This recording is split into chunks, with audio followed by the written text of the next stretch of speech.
Baik, bismillahirrahmanirrahim. Assalamualaikum warahmatullahi wabarakatuh. Hari ini materi yang akan kita bahas adalah terkait eh, konsep dan proses prototyping. Hal ini nanti akan Anda manfaatkan sebagai panduan untuk menyusun luaran atau tagihan ya, atau tugas di tengah semester ini. Pada dasarnya, pada materi sebelumnya kita sudah membahas terkait sekilas pandang ya, seperti apa sih product management. Tentunya produk yang dimaksud adalah terkait perangkat lunak atau software. Kita tahu bahwa karakteristik dari software itu adalah non fisik ya, artinya intangible atau tidak bisa diperlakukan seperti produk-produk yang bisa disentuh atau mempunyai bentuk fisik. Maka perlakuannya agak berbeda. Kemudian beberapa pihak yang menjadi stakeholder atau orang-orang yang terlibat di dalam pembuatan produk tersebut juga tentunya berbeda menyesuaikan dengan konteks perangkat lunak tersebut. Lalu kita juga sudah membahas terkait perbedaan antara produk yang dihasilkan dengan sudut pandang project base dan product base. Jadi kalau project base itu mutlak kita membutuhkan klien sebagai sumber informasi utama dan menentukan bagaimana bentuk dari produk perangkat lunak kita. Bentuk itu baik dari sisi fungsional maupun non-fungsionalnya. Tetapi kalau product base, produk yang dihasilkan atau perangkat lunak yang dihasilkan itu murni inisiasi dari pemilik perusahaan atau industri yang akan merilis perangkat lunak tersebut. Pertanyaannya adalah apakah kita tidak memerlukan klien atau pihak lain sebagai umpan balik ya, maksudnya sebagai sumber umpan balik sehingga produk kita akan semakin bagus? Jawabannya adalah iya. Tetapi perbedaannya adalah keputusan apakah nanti umpan balik yang diberikan oleh calon user yang kita tunjuk tentunya sebagai pemilik produk itu akan kita pakai atau tidak, itu yang memutuskan adalah pemilik produk. Berbeda dengan project base yang menentukan postur dari produk tersebut adalah hasil akumulasi dari umpan balik dari klien atau calon pengguna. Jadi untuk product base itu hanya sekedar sebagai pertimbangan second opinion ya, bahwa masyarakat atau calon pengguna dari produk ini maunya seperti ini toh. Kemudian yang memutuskan apakah atau memprioritas ya, apakah masukan atau umpan balik itu disepakati atau tidak untuk diimplementasikan di produk, itu adalah pemilik produk. Berbeda dengan project base yang menentukan atau memutuskan bentuk produk tersebut adalah pihak klien ya. Nah, itu tolong digarisbawahi betul perbedaan antara product base dengan project base. Nah, kaitannya dengan bisnis itu lebih identik dengan product base ya. Berbeda dengan skripsi atau mungkin pembuatan perangkat lunak yang di request ya atau dipesan oleh klien. Itu istilahnya project base. Kemudian konsep terkait project management berlaku di situ. Product base juga sama ya, tetap ada unsur project manajemennya, akan tetapi tadi perbedaan mendasarnya adalah keputusan terkait postur atau arah pengembangan produk itu ada di tangan pemilik usaha atau pemilik bisnis. Oke, nah kemudian sebenarnya ada beberapa konsep yang perlu kita pelajari ya sebelum kita masuk ke prototyping.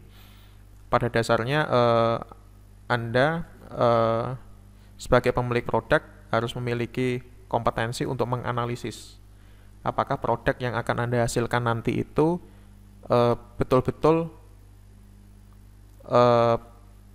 dalam tanda kutip layak untuk dijual atau layak untuk diproduksi atau dirilis. Nah, itu biasanya dalam business case itu adalah Anda eh, diminta untuk menyusun kelemahan, kekuatan dari sisi internal maupun eksternal dari industri atau perusahaan yang sedang Anda tempati. Kemudian kelengkapan tim dan lain sebagainya.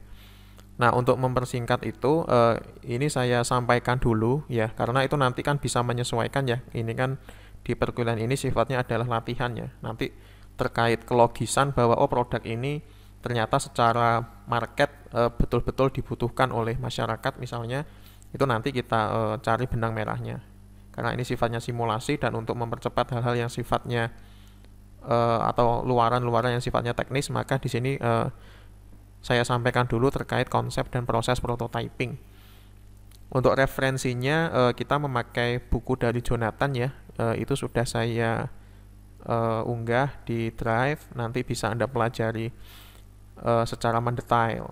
Dari buku Jonathan kita bisa melihat bahwa sebenarnya untuk mempelajari terkait konsep prototyping itu kalau kita boleh sebut dalam porsi mata kuliah tersendiri itu ya bisa-bisa saja ya. Ada mata kuliah tersendiri terkait prototyping, tetapi di sini kan kita hanya ingin mengetahui secara umum dulu bahwa sebenarnya prototyping itu fungsinya apa, kemudian cara membuatnya seperti apa. Nah, ternyata tidak ada aturan yang sifatnya mengikat ya, karena nanti situasinya adalah untuk siapa sih prototyping ini kita tujukan, sehingga nanti yang namanya prototype itu juga bisa bermacam-macam bentuknya. Apakah kita ingin menunjukkan prototype ini kepada end user, calon end user, atau kepada pemilik atau tim internal kita ya, atau pemilik modal atau tim internal kita. Kan berbeda ya sudut pandangnya ya, dari sisi rekayasa perangkat lunak juga berbeda pastinya sudut pandang antara end user dengan tim internal. Bisa jadi dari tim internal itu melihat dari sisi fungsionalitasnya sudah cukup, dari sisi desainnya juga sudah cukup mungkin, tetapi dari end user ternyata menghendaki hal yang lain. Nah, cuma nanti keputusan apakah masukan atau umpan balik dari end user itu perlu kita eksekusi ya istilahnya, kan yang mengeksekusi adalah tim internal.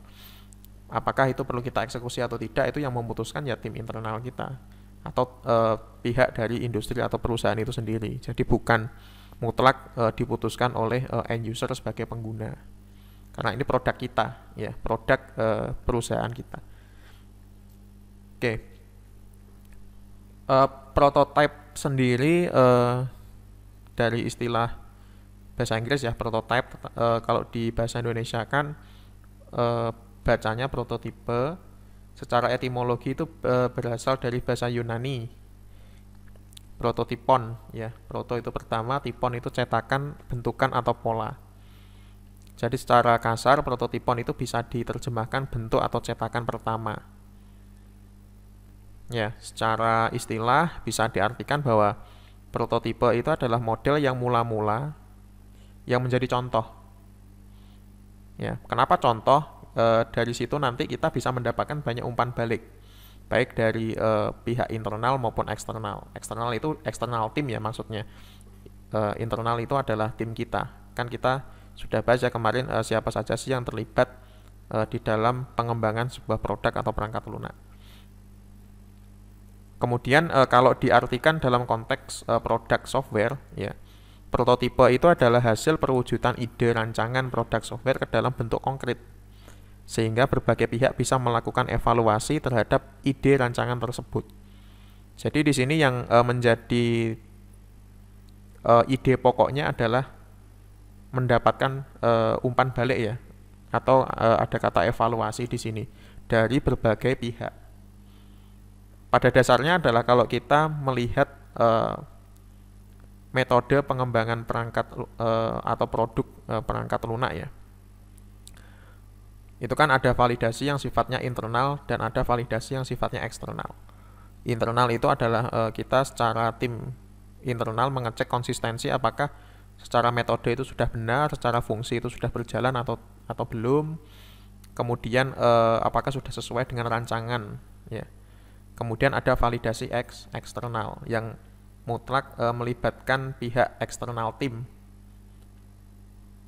Nah, semangatnya adalah bukan untuk menjudge bahwa produk ini bagus atau tidak, layak atau tidak, bukan sebenarnya, tapi untuk mendapatkan umpan balik sehingga kita nanti istilahnya produk ini bisa diimprove ya sebelum betul-betul dirilis. Validasi internal itu biasanya alpha test ya istilahnya kalau pengujian internal ya oleh tim. Kemudian yang sifatnya melibatkan pihak eksternal itu ada yang mengistilahkan beta test. Jadi dia sudah lolos beta test itu berarti sudah diimprove sesuai dengan masukan dari pihak eksternal atau umpan balik ya. Nah itu alpha test maupun beta test atau validasi internal atau eksternal itu sama-sama tujuannya adalah untuk improve ya, improve produk sebelum dilepas di pasaran. Nah, evaluasi maksudnya semacam itu tadi, dia mendapatkan umpan balik atau masukan supaya Anda sebagai manajer produk bisa memutuskan apakah produk ini perlu diimprove atau tidak. Kalaupun perlu diimprove di bagian mananya atau urgent tidak. Kemudian apakah sumber daya yang ada di tim Anda itu mencukupi atau tidak untuk melakukan improve atau perbaikan lah ya, perbaikan terhadap produk yang masih dalam bentuk prototipe ini. Jadi si prototipe ini gunanya untuk menjaring pendapat ya atau menjaring umpan balik dari pihak internal maupun eksternal.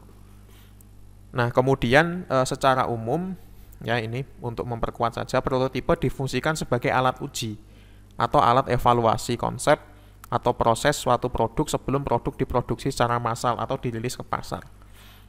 Nah, konsep ini berlaku ya untuk produk-produk yang non-software sekalipun juga sebenarnya kita memerlukan hal yang semacam ini.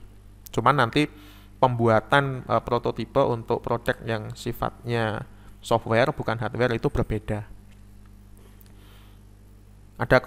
Tentunya lebih mudah ya untuk membuat prototipe yang sifatnya adalah perangkat lunak daripada yang sifatnya hardware.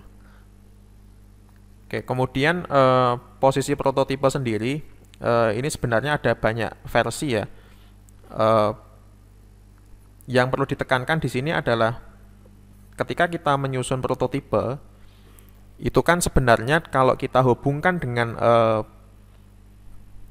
alur atau metode pengembangan perangkat lunak di RPL ya, yang ada fase analisis, perancangan, implementasi, dan pengujian. Kita menyusun prototipe itu sebenarnya bisa di tahap mana saja. Karena pada dasarnya kan prototipe itu adalah perwujudan dari ide. Ya. Dan kita membutuhkan umpan balik yang sifatnya adalah terus-menerus ya. Baik dari sisi analisis, dari sisi maksudnya dari tahap analisis, persyaratan atau kebutuhan perangkat lunak, dari sisi perancangan, kita juga bisa saja kita membutuhkan prototipe. Sampai ke tahap implementasi pun sebelum dia masuk ke tahap pengujian, dia juga bisa kita menyusun prototipe di situ. Artinya prototipe itu adalah sebuah checkpoint ya. Sebenarnya apakah dari tahap-tahap di dalam rekayasa perangkat lunak ya di SDLC itu kita sudah bisa atau layak untuk melanjutkan ke tahap berikutnya. Nah, itu biasanya sebagai checkpoint saja atau tagging saja kita membuat prototipe sehingga kita bisa mendapatkan umpan balik di setiap tahap-tahap tadi. Nah, ini kemudian di sini ada yang membedakan ya antara sketsa, wireframe, prototype, dan desain. Ya, di sini nanti di perkuliahan ini kita tidak membedakan ini semua karena jenis-jenis prototipe itu banyak sekali ya. Ada yang bentuknya bisa sketsa, bisa berbentuk wireframe. Nah, itu tadi yang saya sampaikan menyesuaikan dengan kebutuhan. Logikanya gini, kalau kita di SDLC kita masih dalam bentuk ide ya. Ide belum mengeksekusi tahap analisis kebutuhan perangkat lunak sama sekali misalnya. Masih ide saja. Kan yang paling memungkinkan untuk diekspresikan ke dalam prototipe kan bentuknya kan masih sketsa, ya masih sketch. Dan itu tidak salah ya karena kita masih dalam bentuk abstraksi dan bentuknya masih ide. Tentunya ya prototipe itu semakin detail semakin bagus ya, tetapi kan di sini yang kita kejar adalah efisiensi dan efektivitas dari umpan balik yang kita dapatkan ya. Kita bisa mendapatkan umpan balik yang tidak meleset gitu ya. Maksudnya kalau misalnya masih dalam tahap ide ya sebaiknya sketsa saja mungkin sudah cukup banyak bisa membuat kita mendapatkan banyak umpan balik ya.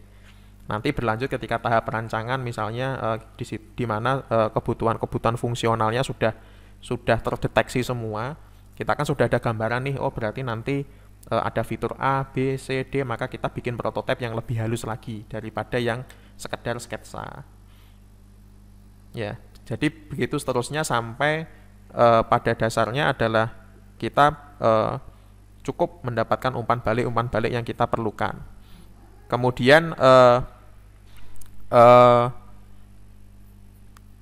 batasnya sampai mana kita berhenti untuk menyusun atau membuat prototipe ya sampai produk itu rilis di pasar. Yang namanya sudah rilis di pasar itu sudah tahap proof ya, sudah tahap pembuktian. Maksudnya adalah sudah produk asli yang secara bebas sudah bisa diakses oleh masyarakat yang kita tuju atau target pasar yang kita tuju. Kalau di ekstrimkan ya di situ sudah tidak ada improve lagi, tetapi kan tetap yang namanya improve itu kan sambil berjalan. Walaupun produk sudah rilis di pasar, kita kan tetap butuh yang namanya umpan balik ya. Tetapi kan kondisinya adalah umpan balik itu kita dapatkan ketika produk itu sudah rilis di market. Dan itu umpan baliknya mungkin untuk versi produk selanjutnya. Jadi umpan balik itu kita tangkap bukan dari prototipe tetapi dari produk yang sudah kita rilis di pasar. Jadi bebas ya, bukan end user yang kita tentukan ketika kita menyusun prototipe itu ya, berbeda. Siapa yang maksud saya siapa yang membeli atau membayar untuk menggunakan produk kita ya, dia berhak untuk memberikan umpan balik. Ya. Itu juga sekaligus untuk pembuktian, makanya namanya proof ya, pembuktian bahwa produk ini sebenarnya diproduksi dengan baik atau tidak. Misalnya kalau memang ada kecacatan atau kekurangan di produk kan ya mungkin brandnya yang akan terkena dampak negatif, dan itu sebagai masukan kita sehingga kita nanti bisa membuat produk baru atau mungkin versi yang lebih tinggi ya dari produk yang sebelumnya. Jadi produk yang lama ditinggalkan, produk yang baru kita improve. Itu tergantung bahwa umpan balik yang didapatkan dari konsumen ya, istilahnya yang sudah benar-benar memakai produk kita itu sifatnya minor atau mayor. Kalau rombaknya terlalu banyak ya, misalnya kita putuskan bahwa produk itu terlalu banyak rombaknya ya lebih baik kita hentikan pengembangan produk yang lama, kita bikin produk yang baru.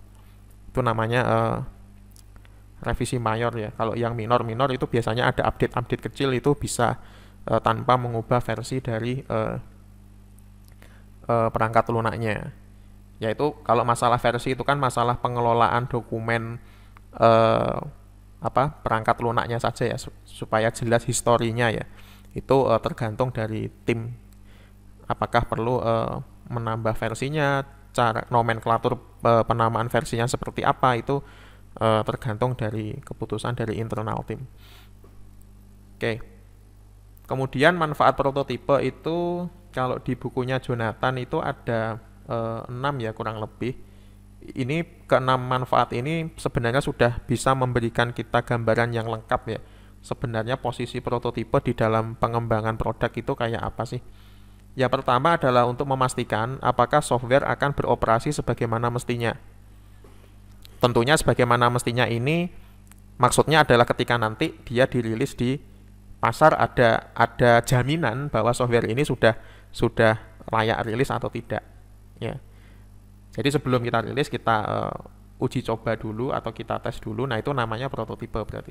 Memastikan apakah software akan beroperasi sebagaimana mestinya. Yang kedua, memastikan apakah software bisa diproduksi massal secara ekonomis.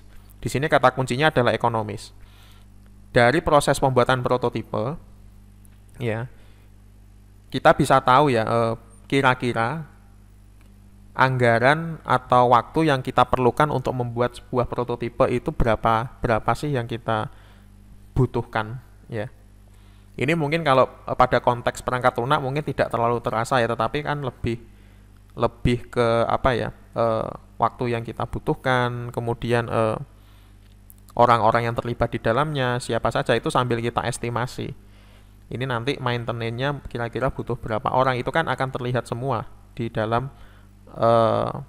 umpan balik yang kita dapatkan melalui prototipe. Yang ketiga, mengetahui bagaimana respon pelanggan terhadap software yang akan diproduksi. Respon pelanggan ini tentunya adalah respon pelanggan yang kita tunjuk, ya. Karena di sini sifatnya masih belum rilis, masih prototipe. Kita punya karakteristik, misalnya kita sudah punya ketentuan bahwa karakteristik pelanggan yang kita sasar atau target pasar yang kita incar itu seperti apa, kemudian kita tunjuk beberapa pihak untuk mencoba prototipe. Kemudian memberi gambaran metode paling efisien bagaimana mewujudkan rancangan software ke bentuk akhir software. Ya sifatnya memang iteratif ya, kalau kita bicara prototipe itu sifatnya iteratif. Bisa saja prototipe itu kita buat berbagai macam bentuk, ya, sesuai dengan umpan balik sebelumnya. Nah, dari berbagai macam bentuk itu mungkin kita bisa memutuskan, oh ternyata yang paling efisien, yang paling memungkinkan untuk benar-benar dieksekut oleh tim kita itu adalah prototipe yang mana. Jadi jangan dibayangkan prototipe itu hanya satu ya. Realnya adalah biasanya prototipe itu banyak. Ya, mungkin Anda pernah menyimak atau mengikuti ya ketika ada pembukaan perlombaan pembuatan logo misalnya. Itu sebenarnya itu yang dilombakan itu masih apa ya, berupa prototipe, karena satu peserta atau satu tim itu biasanya diminta lebih dari satu bentuk desain logo. Ya, dari situ kan akan dipilah-pilah mana sih yang paling memuaskan dari pihak yang membuka atau yang punya hajat untuk membuka lomba ya. Nah, di situ kan jadi pilihan mereka itu tidak hanya satu saja. Dari satu peserta itu bisa banyak sekali versi logo dengan satu tema yang sama, ya. Nah, itu sebenarnya analogi saja ya. Prototipe itu posisinya juga semacam itu. Kalau begini bagaimana? Kalau misalnya warnanya diganti seperti ini, yang awalnya merah jadi biru misalnya karena ada umpan balik sebelumnya harus diganti biru. Apakah lebih baik atau tidak misalnya itu. Tetapi ya sekali lagi yang memutuskan adalah tim internal. Umpan balik itu hanya pertimbangan yang sifatnya sekunder, karena ini sifatnya adalah product base ya, bukan project base. Sekali lagi itu yang ingin saya tekankan ya, bahwa di dalam mata kuliah ini sudut pandangnya product base, bukan project base. Kemudian memastikan kesejajaran antara persyaratan atau spesifikasi software dengan bentuk akhir software. Ya, seperti tadi ya yang sempat saya sampaikan, bahwa misalnya kita menggunakan metode atau tahapan dengan pedoman waterfall. Ada analisis, perancangan, implementasi, dan testing, itu yang paling sederhana ya. Nah, di tahap analisis kan itu mutlak ya, kita harus menentukan spesifikasi yang sifatnya fungsional dan non-fungsional. Nah, prototipe itu juga nanti akan berfungsi sebagai checkpoint apakah fungsi-fungsi yang sudah kita definisikan di tahap perancangan awal ya, analisis kebutuhan atau elisitasi kebutuhan itu bisa terpenuhi atau tidak. Ya, kan sambil secara apa ya, by proses kan juga kita sambil menghitung ya, ini ada beberapa fitur yang mungkin atau fungsi ya kita menyebutnya di awal itu sepertinya kok benar-benar dibutuhkan, tetapi ternyata misalnya dari prototipe itu sendiri ternyata fungsi yang deskripsinya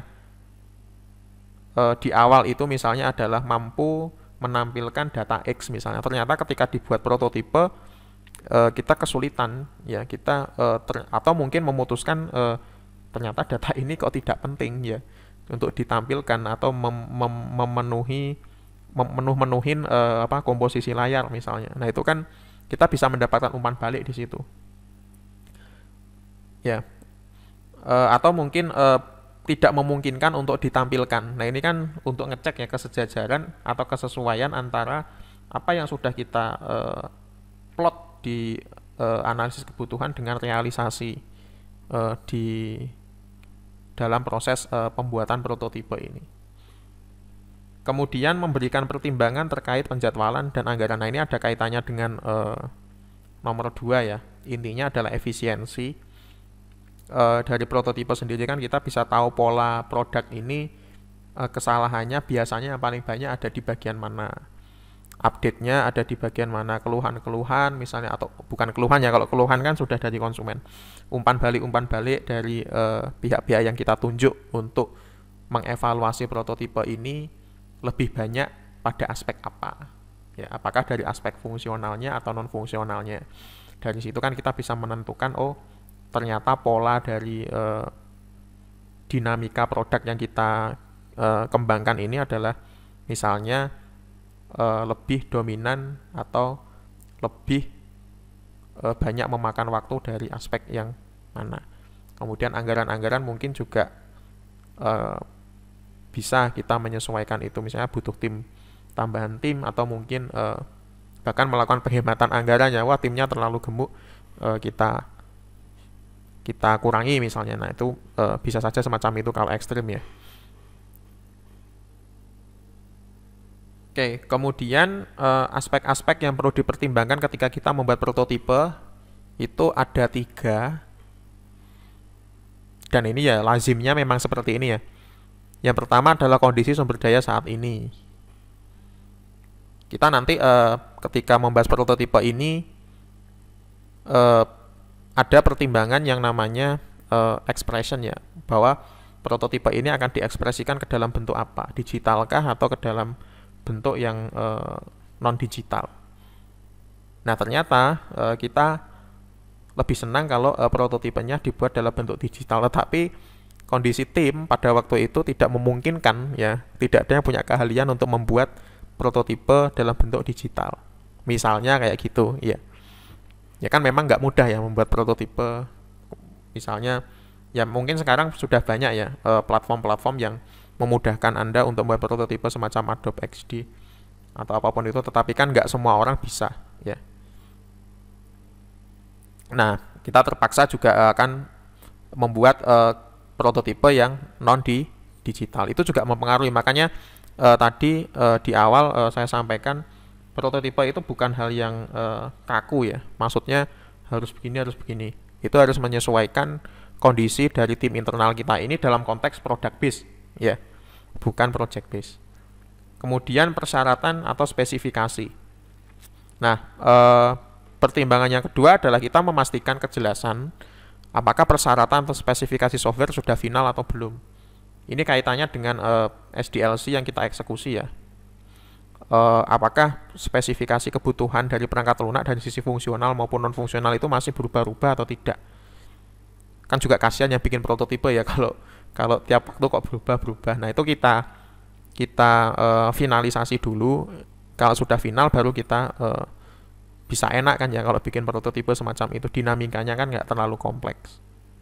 Meskipun nanti ketika bikin prototipe persyaratan atau spesifikasi software yang sudah kita definisikan di awal itu bisa direvisi, tapi kan direvisinya karena ada umpan balik dari prototipe itu sendiri ya kan ya, bukan tiba-tiba ingin merubah spesifikasi di sisi fungsionalnya misalnya gara-gara ada inspirasi entah dari mana. Nah, itu kan secara metodologi yang tidak diperkenankan, itu semacam itu ya. Kalau memang itu perubahan dikarenakan berdasarkan ada umpan balik dari prototipe yang kita buat, ya tidak masalah. Itu justru malah yang lebih jelas ya secara historical atau rekam jejak pengembangan produk itu sendiri.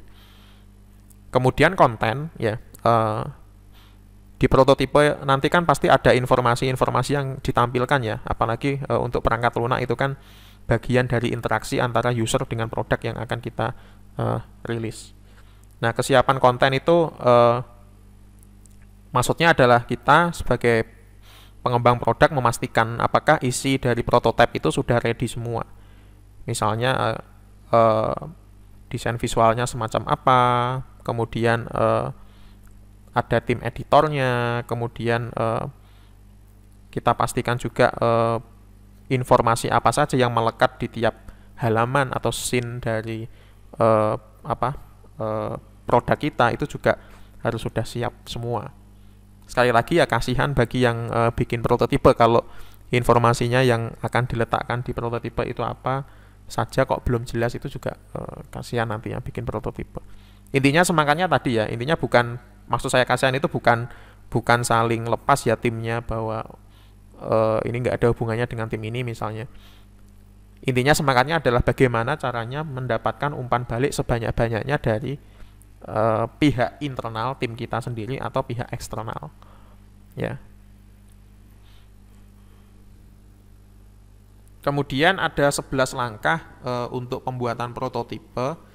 Ini nanti detailnya bisa Anda cek di bukunya Jonathan. Di sini akan saya review secara umum ya. Bahwa pada dasarnya ada 11 langkah pembuatan prototipe. Yang pertama adalah menentukan persyaratan atau spesifikasi prototipe. Perlu diingat bahwa bagian ini bukan spesifikasi perangkat lunak yang ada di fase analisis kebutuhan ya. Bukan, tetapi lebih ke kita fokus ke nanti prototipe ini seperti apa ya, informasi yang ditampilkan, kemudian untuk siapa ya prototipe ini ditujukan. Ya, di sini saya menggunakan istilah audience atau pirsawan ya, orang-orang yang nanti bisa dari pihak internal atau eksternal. Ya, kita pakai istilah audience ya. Audience itu kan nggak ada bahasa Indonesianya. Bahasa Indonesianya itu kan pirsawan. Karena apa? Karena dari audiens yang berbeda, prototipenya juga bisa saja berbeda ya kebutuhannya. Nah, itu nanti ada checklistnya atau matriksnya di bukunya Jonathan, bahwa kalau yang kita sasar itu adalah tim internal sendiri, cukuplah kalau bentuk prototipenya jenis wireframe misalnya. Kalau dari sisi yang end user, janganlah, kalau wireframe kan kita nggak bisa mendapatkan umpan balik yang penuh ya misalnya. Nah, itu bisa kita sesuaikan. Jadi tadi ya intinya prototipe itu jangan dilihat sebagai satu buah produk saja. Satu buah prototipe saja, maaf. Kita bisa membuat bermacam-macam prototipe sesuai dengan kebutuhan umpan balik seperti apa yang kita butuhkan. Yang kedua adalah membuat aliran aktivitas atau task ya, atau aliran halaman screen flow. Jadi setelah spesifikasinya ditentukan, disepakati ya oke kita pakai wireframe misalnya prototipenya. Ya kita harus menganalisis juga nanti navigasinya seperti apa, kemudian kegiatan yang dilakukan oleh audien itu nanti apa ketika mencoba prototipe kita, tentunya sambil kita sesuaikan atau sejajarkan dengan spesifikasi kebutuhan perangkat lunak yang kita hasilkan dari tahap analisis kebutuhan atau di tahap perancangan ya.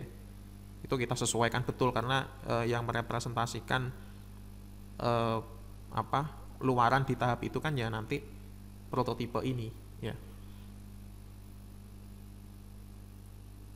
Oke, kemudian yang ketiga, menentukan konten dan tingkat kedetailan atau fidelity. Artinya di sini adalah mungkin dari tim internal, misalnya ya ini hanya contoh ya, tingkat kedetailan informasi yang kita tunjukkan itu nggak terlalu detail, misalnya itu biasa disebut dengan low fidelity, atau bentuknya itu tidak terlalu detail, misalnya sketsa atau wireframe saja sudah cukup. Tetapi juga ada kondisi yang meminta kedetailan informasi yang melekat di dalam prototipe itu tinggi ya, bahkan beberapa fungsi bisa disimulasikan bahwa betul-betul misalnya ketika user input sesuatu maka nanti bisa diproses. Nah, itu tergantung tingkat kedetailannya. Bahkan hampir menyamai produk yang siap rilis itu juga bisa ya, itu berarti semakin tinggi fidelity-nya. Kalau fidelity-nya semakin rendah, biasanya juga dari sisi fungsionalitas juga tidak terlalu berfungsi. Ya misalnya ada fungsi mencetak dokumen misalnya. Itu kalau semakin rendah fidelity-nya ya dia hanya berupa deskripsi malah ya, nggak berupa tombol atau berupa fungsi yang sudah berjalan. Bisa saja berupa narasi saja diomongkan gitu ya. Itu fidelity yang paling rendah. Paling tinggi ya dia betul-betul bisa mencetak ya. Bahkan user bisa merasakan sensasi mencetak itu tadi ya, berexperience lah intinya. Itu terkait fidelity-nya. Kemudian yang keempat, menentukan karakteristik prototipe. Ya, ini tentunya akumulasi dari tahap-tahap sebelumnya ya. Intinya apakah dia dari tim internal atau dari tim dari pihak eksternal. Karakteristik ini nanti ada checklistnya juga di bukunya Jonathan. Dari sisi tingkat kedetailan, media yang digunakan, apakah kertas, apakah digital, apakah malam itu lempung gitu ya, itu bisa ya media semacam itu. Ya tergantung tadi ya fidelity-nya yang kita inginkan seperti apa, kemudian tahap ideasi dari produk kita itu sampai mana. Ya kalau sudah sampai tahap perancangan database ya misalnya, sudah dalam tahap perancangan activity diagram misalnya, ya kita janganlah pakai malam ya kita tentunya ya karena kita produknya software ya, kita bikin prototipe yang hampir mencerminkan atau mewakili dari keadaan basis data dan mungkin activity diagram yang sudah kita rancang. Ya. Kemudian masa guna ini, prototipe ini akan digunakan sampai kapan ya. Itu juga ada kaitannya dengan fidelity tadi ya. Kalau kita ingin mempertahankan prototipe ini untuk beberapa minggu ke depan atau dalam jangka waktu yang cukup lama ya, fidelity-nya pastinya juga semakin tinggi. Karena apa? Semakin tinggi fidelity, kita kan sudah yakin ya bahwa semakin mantap ya spesifikasi atau keadaan produk yang akan kita rilis, biasanya semacam itu dinamikanya ya. Sehingga akan sedikit umpan balik biasanya, semakin jelas karena semakin detail ya. Tapi kalau semakin kasar atau semakin rendah fidelity-nya ya umpan baliknya akan semakin tinggi.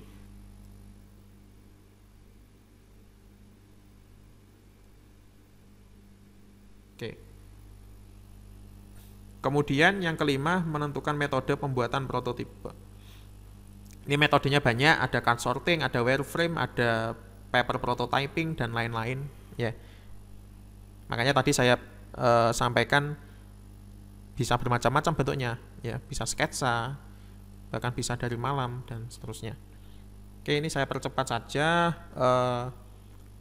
Ini checklist ya, metrik. Jadi tiap tahapan tadi sebetulnya ada metriknya yang bisa membimbing Anda untuk menentukan sebenarnya seperti apa sih prototipe yang bukan akan Anda gunakan ya, yang sebaiknya Anda gunakan.